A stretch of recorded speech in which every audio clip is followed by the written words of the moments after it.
And gentlemen, you are listening to Life Well Lived by Amabala Stephen.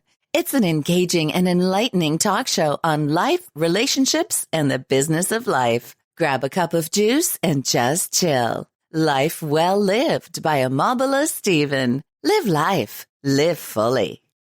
You are now tuned in to this week's episode of our podcast.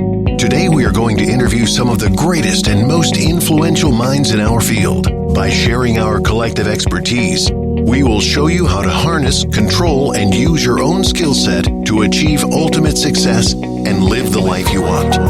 And now, please welcome your host.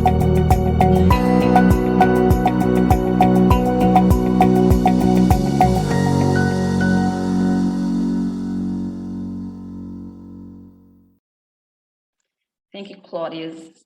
Thank you, audience, for joining me on the show. This is Amabala Stephen, your host on Live Well Lived by Amabala Stephen. If you want to catch up with any of my missed episodes, you can go online and search for Live Well Lived by Amabala Stephen on any podcast distribution platforms you bump into, and you have an amazing time, right? Today, I have Claudia Miller on the show, who is a career advancement coach. Hi, Claudia. Welcome to Live Well Lived by Amabala Stephen. Hi, I'm so happy to be here, and I'm excited about what we're going to be talking today. Thank you, Claudia. Pretty excited having you on the show today. And I'm looking forward to your professional and expert insight, especially on the topic on career advancement, because I know that you're a career advancement coach. Now, you help people land their dream jobs with dream salaries at their dream companies. So tell me, how did you get to this point? Well, I really started in this journey for personal reasons. You know, I consider myself an ambitious professional. I wanted to know how to get ahead in my career, how to get job offers. Because honestly, I felt like I did everything that everyone tells you to do: go to school, get good grades, volunteer, do internships, participate, join extracurricular activities. I mean, I did all of that. And, I even have like a full ride scholarship from Bill and Melinda Gates. So they paid for my entire college. So I'm thinking, I'm going to have dozens of interviews right after I graduate. And unfortunately, I didn't. I only had one interview, and honestly, I felt distraught. I felt that, like almost like a failure at that point, where I literally was in the verge of tears. Like, how did this happen? I did everything. I worked hard, and here I am, with one interview, and hopefully, they offer me a job. And I knew I never wanted to be in that position. And I kind of, went on this journey to truly figure out how to get ahead in my career. So I worked with career coaches, resume writers. I bought courses, I read books, I reached out to people, I networked, and I finally was able to crack the code where I was able to transition from finance to education to healthcare in the hospital setting to healthcare insurance industries multiple times. And every single time I received at least a $30,000 salary increase. Now I help my clients do the same, where I realized that I wasn't alone. I'm not the only one. And being, coming from I was born in Guatemala. So, first time immigrant here in the US. My parents have like a 6th grade education. I really I felt like I had to do it on my own. And I didn't have anyone to really guide me or really understand, the corporate landscape and how to get ahead. But I was able to figure out, and I want to make sure that I help others do the same, where you don't need to have an Ivy League degree. You do not need to come from like a wealthy family. I came from humble beginnings. So it is possible. And, my clients have even done better than I have. And I really had time to really sharpen and really up level that framework and strategy that I use with my clients, that, even during COVID, my clients have no problem getting jobs. They get jobs in 90 days or less. They get multiple job offers. They're able to at least get $100,000 in salary increases. And that's just the norm. And like I said, this is all during COVID. My clients are not, top experts where you can see them on CNN or anything like that. They're just good at what they do. And we're able to rebrand them and position them as top sought after candidates. And that's a skill set that everyone can learn and will be able to do so. All right. Now you're going to land me a job also. Looking forward to that. Nice one. Now, talking about career, what is the purpose of career interview? It's really to understand, like, I always feel like it always comes down to 3 things. When someone is interviewing, they're trying to figure out, one, are you easy to work with, or are you going to be hard and difficult? 2, do you seem to be like the best person for the job? Now, it doesn't mean you fit everything in the job description, but even if something comes at you, would you be able to be the person to figure out and be resourceful enough? And then 3, are you going to be able to make that job better? We don't, hiring managers don't want to hire someone, at least for the most part, to have someone just do the work and maintain status quo. They want to hire someone that can make that department better, that can make that strategy better, maybe exceed goals. And then that way the hiring manager looks better as well as the leader. So that's really what it comes down to. And it's just trying to figure out who is the best person for this job out of all this slew of applicants. And just to put things in perspective, for every job posting out there, looking at the stats, and of course, these stats were a little bit pre-COVID. So this is being conservative. For most job postings out there, there's at least 250 people applying to that one job. So it's really understanding of who is the best person for this one position out of all 250 people. Oh, great. Now, I want to ask you this question. What do you think is more important when it comes to this job, right? A salary package or experience gotten on the long-term benefits of being on the job, right? You know what? The reason why I asked this question is because I, as a person, I'm a customer service consultant. So I've come across employees who complain about salary and not about the experience or skills they are going to acquire on the job, right? Which can also further help them, later in the future. So what's your insight on this? It really depends on the person. I feel that every one of us is in a different stage of our life. And I really have broken it down to 3. And I feel like at this point, I've already, reached all 3. And it would change. It can change at, a year or every 5 years. But there's always that stage where you're in the learning stage, and that's where you're looking to seek out to learn more and really gain expertise or work with someone really great in the industry that you can learn a lot from. Then the second stage is income. Maybe, when I was in this stage, that's when I was engaged. So I had to pay for a wedding and we were planning on buying a home. So income was really important to me. And I knew I wanted to make more in order to really be able to help more financially within our family.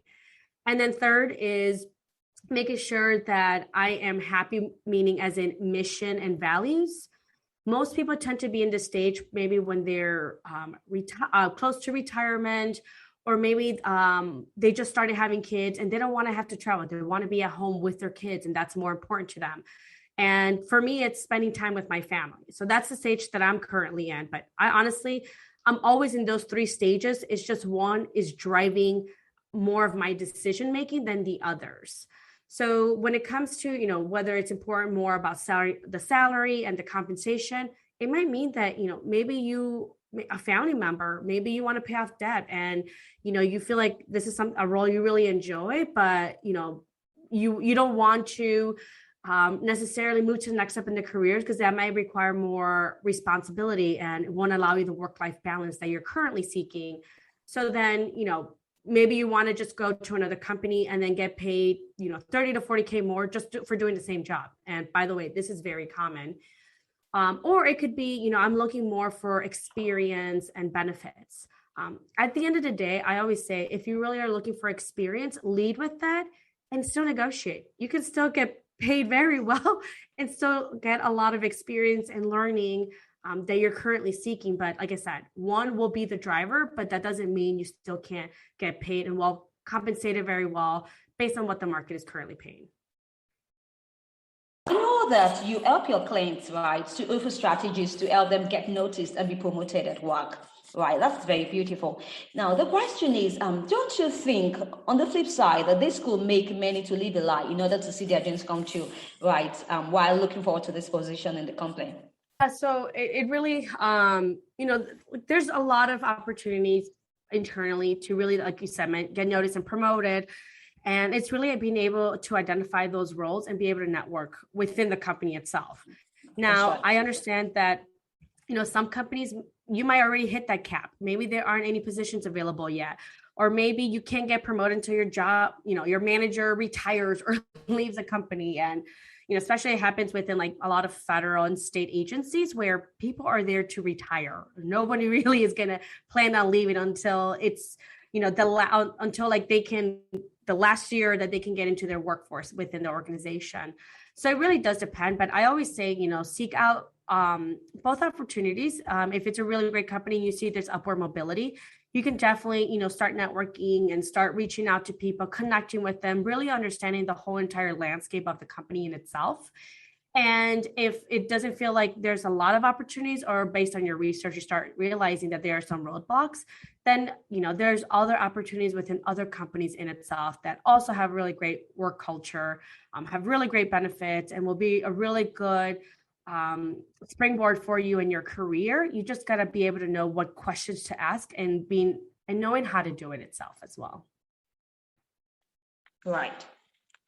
Now, in terms of COVID-19 and structure that it has preferred to most companies right now. Now, when a client is looking forward to getting a job, right, especially at this time, what is the reasonable salary negotiation? Any professional insights you'd like to share?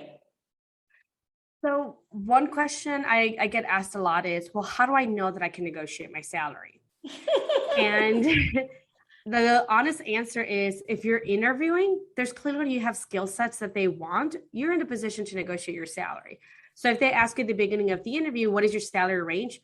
Give them your salary range. Give them like that. That's when the conversations sometimes start, or they can ask you towards the end, where they're extending the job offer, and they'll say, Omobola, here, we're excited to have you on board, and we would like to offer you a $100,000 salary. Then that's when negotiation starts. It can really depend on the questions they ask you. And the other thing is, don't base your salary by how much you're currently making. You should base your salary based on what the market is paying. So for example, a good analogy that I like to use is, let's just say you bought your house for $100,000. And now you're looking to sell your house. And maybe the market is paying, I'm willing to buy your house, Omobola, for $300,000. Are you really going to say, Claudia, I can't take $300,000. I'll sell it to you for $120 because I paid $100,000 for it. So it's only fair that I charge you $120,000 for this house when I'm ready to pay you $300,000. You probably wouldn't, nobody would really do that in their right minds, where they're going to say no to money. So stop doing the same with salaries. People say, well, I'm currently making 50. So my next job, it only makes sense. Maybe I should ask for a salary around like 58, maybe 58 to 65.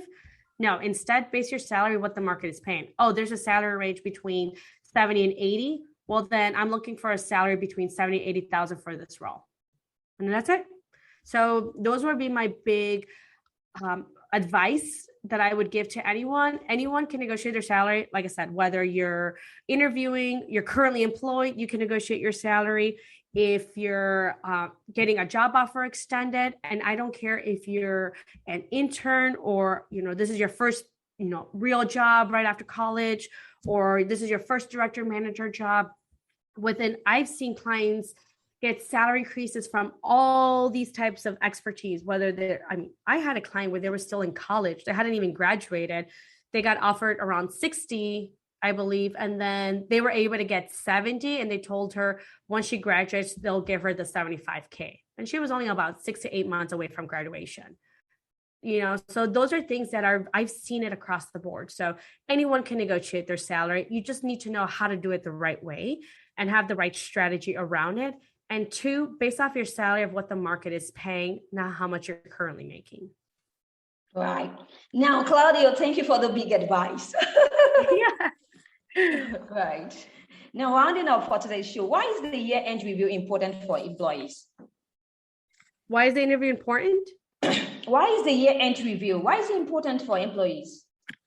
Well, that's actually a really good question, because I think this might be the first time I get asked that.